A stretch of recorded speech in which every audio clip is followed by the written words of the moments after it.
G20s। तो आज हम एडोबी फोटोशॉप में 3 टूल्स को एक्सप्लोर करने वाले हैं। First is dodge tool, second is burn and third is sponge tool. तो चलते हैं कंप्यूटर स्क्रीन की तरफ और इन तीनों टूल्स को एक्सप्लोर करते हैं।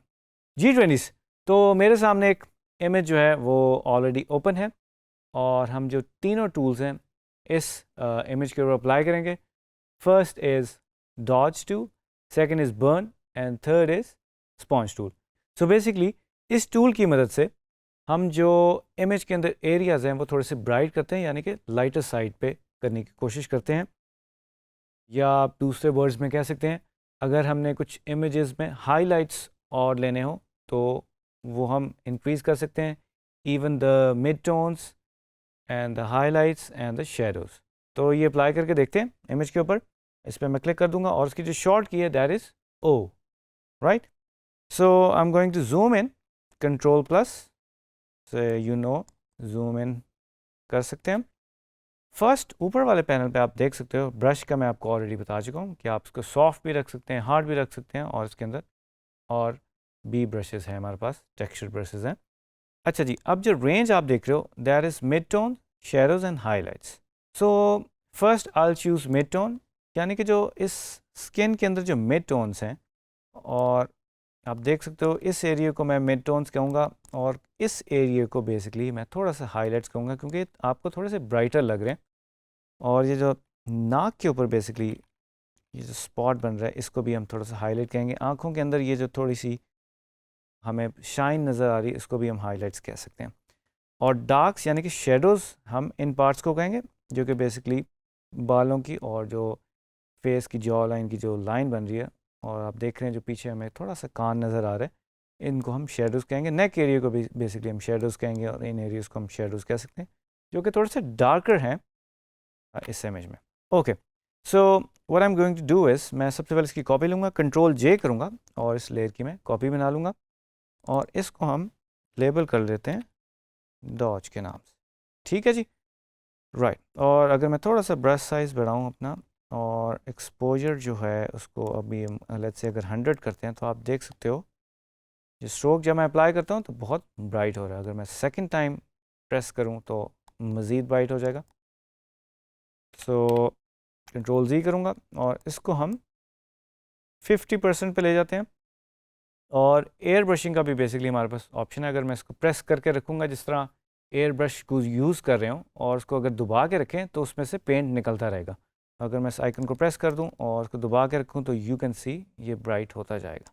ठीक है, इट रियली डिपेंड्स हमने एक्सपोजर का लेवल का रखा हुआ है। तो दिस इज़ 50।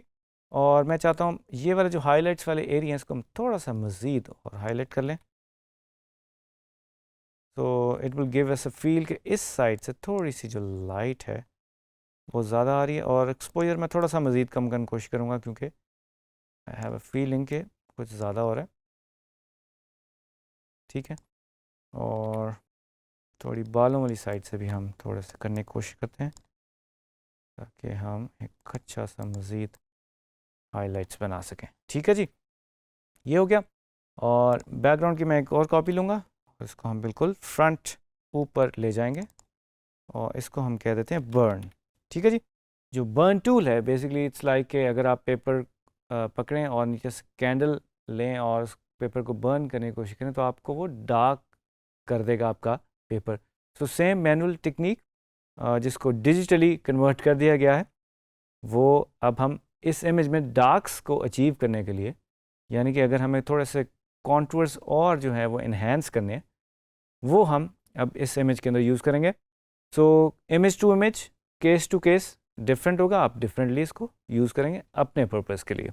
सो बर्न वाली लेयर के ऊपर बेसिकली मैं आऊँगा और मैं इस साइड पे थोड़े से डार्क ज़्यादा लेना चाहूँगा कि लेट्स से कि इस डायरेक्शन से लाइट ज़्यादा आ रही है और ये आपका डार्कर एरिया। तो if I get larger brush और मैं इस एरिया को थोड़ा सा डार्क करने की कोशिश करूँ ना, यू कैन सी। और अगेन मिड टोन्स, हाईलाइट्स, और अगर मैं बिल्कुल शेडोज़ में जाऊँ तो जो हमारे शेडोज़ वाले पार्ट हैं वो ज़रा ज़्यादा डार्क हो जाएंगे। ठीक है, ये तो ओवरऑल हो गया। And if I come inside face हम इसका थोड़ा सा एक्सपोजर कम कर देते हैं जैसे हमने हाइलाइट्स का किया था, ताकि थोड़ा सा नेचुरल लगे। और इन एरियाज़ को जो हेयर के करीब करीब हैं उनको हम थोड़ा सा, और थोड़ा सा जो चीक बोन है उसको हम थोड़ा सा इन्हेंस कर सकते हैं बाय अप्लाइंग दिस। एंड हमें थोड़ा सा ऑफ कोर्स फॉलो करना पड़ेगा लाइंस को, कि हमें नेचुरली अगर शेडो पड़ेगा तो वो किन एरियाज़ पे पड़ेगा। और हम देख रहे हैं जिन एरियाज़ पे ऑलरेडी शेडो है उन्हीं को अगर आप करें तो वो मज़ीद हम वो ले सकते हैं। There you go.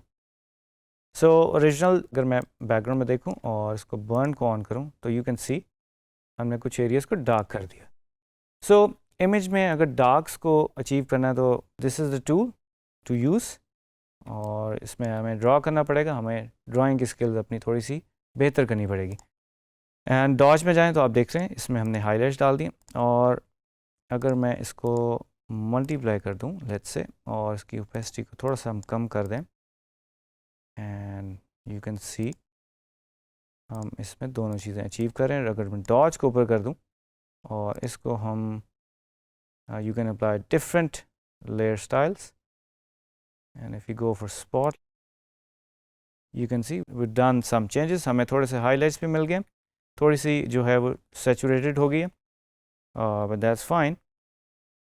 and now moving on to third which is sponge tool, जो कि traditionally एक sponge की तरह ही act करता है, कि जिस तरह लेट्स से अगर हम मैनुअली वाटर कलर कर रहे हैं और पेपर के ऊपर बहुत ज़्यादा पानी या कलर जो है वो ठहर जाए, तो स्पॉन्ज की मदद से या जिस तरह आप कपड़े की मदद से थोड़ा सा पिक कर लेते हैं पानी को या कलर को, उसी तरह स्पॉन्ज भी एक्ट करता है। और स्पॉन्ज टूल में बेसिकली आप टॉप पे देख सकते हो दो मोड्स हैं, सैचुरेट एंड डीसैचुरेट। सो अगर मैं डीसैचुरेट को अप्लाई करूं इस इमेज के ऊपर, I want to increase the brush size, मैं इधर से भी इसका साइज इंक्रीज कर सकता हूं। This is too much. Okay, so let's say I'm applying here on this part, or maybe we can hide these, और जो ओरिजिनल हमारी बैकग्राउंड है उसकी एक कॉपी बना लेते हैं। इसको मैं कह देता हूँ स्पॉन्ज, ठीक है जी। And if I apply this you can see ये जो हमारे कुछ कलर्ड एरियाज हैं वो डीसैचुरेट हो रहे हैं, यानी कि ग्रे स्केल में कन्वर्ट हो रहे हैं, राइट। कंट्रोल Z करूँगा and if I go for saturation, और मैं थोड़ा सा मज़ीद वाइब्रेंट करना चाहता हूँ अपनी इमेज को, और से if we want to vibrant this lip area and eye के कलर को थोड़ा सा हम फ्यूमी या वाइब्रेंट करना चाहते हैं तो इसको हम अप्लाई कर सकते हैं।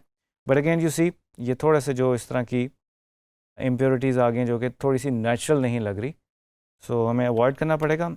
और आई होप कि आप इसको बड़े ध्यान से, यानी कि बहुत जूम इन करके ब्रश साइज को इंक्रीज डिक्रीज करके गोइंग टू यूज़ दैट, ठीक है जी। So in this case we are saturating, और इसका अगर मैं 100% कर दूं तो यू कैन सी प्रीवियस वाले से ज़रा थोड़ा सा और हमें सैचुरेटेड नज़र आ रहा है। So this beautiful I colour is enhancing more, so now it's jumping more in this image क्योंकि हमने इसको थोड़ा सा enhance कर दिया। so dodge tool जो है वो अगर मैं दोबारा यूज़ करूँ तो मैं इनको थोड़ा सा आइज़ को थोड़ा सा मज़ीद पॉप करवा सकता हूँ, इवन द टीथ, ताकि थोड़ी सी और क्लियर लगनी शुरू हो जाए। राइट जी, so here is the image. हमने बेसिकली तीनों टूल्स को आज यूज़ किया। डॉज टूल को टू क्रिएट सम हाईलाइट्स और उसको ब्राइट करने के लिए, बर्न टूल कुछ डार्क्स ऐड करने के लिए, और स्पॉन्ज टूल ताकि हम उसको थोड़ा सा सैचुरेट कर सकें और डीसैचुरेट कर सकें। तो आई होप कि आप अपने इमेजेस पे इन तीनों टूल्स को यूज़ करेंगे और फर्दर एक्सप्लोर करेंगे और आगे बढ़ते रहेंगे। तो मिलते हैं नेक्स्ट वीडियो में एक नए टॉपिक के साथ।